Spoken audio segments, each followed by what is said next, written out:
We specialize in speech and language disorders as well as feeding, cognitive, swallowing, anything that happens from like here and up.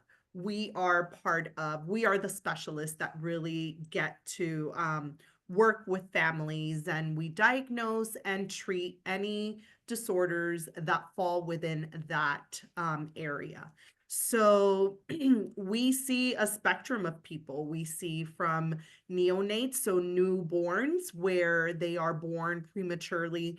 And because of their prematurity, they're not able to suck or swallow from at the breast or from a bottle. So we help them with that, with those skills, all the way to geriatrics, where it's a grandmother who's had a stroke and has issues with her speech because one of the areas in the brain has been affected. And so we have a big range of population that we see. But swallowing and I Mhm. never so Yeah. what's the correlation and how does that work within your sphere of what you Yeah. do?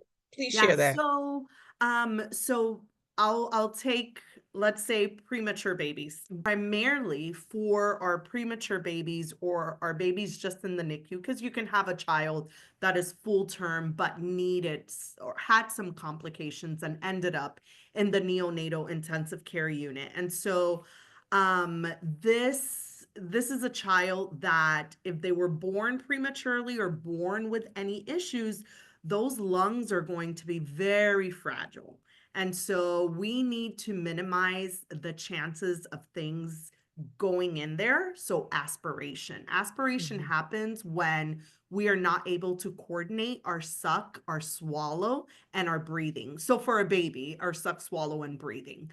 And so when a baby is sucking out of a bottle, if that fluid goes into the wrong way, which would be into their lungs, those lungs are already fragile. They really can't take any bacteria. And so what would happen in the hospital is that this baby is just drinking, drinking, drinking.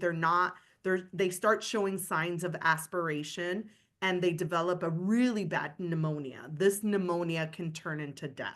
Obviously, for these little ones, they don't have the defense to really fight off those type of infections. And so sometimes, let's say a child is born with Down syndrome, trisomy 21.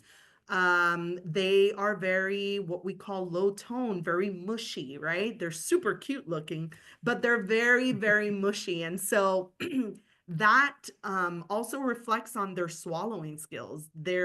That muscle, that tone is not strong enough to really make a good, safe swallow.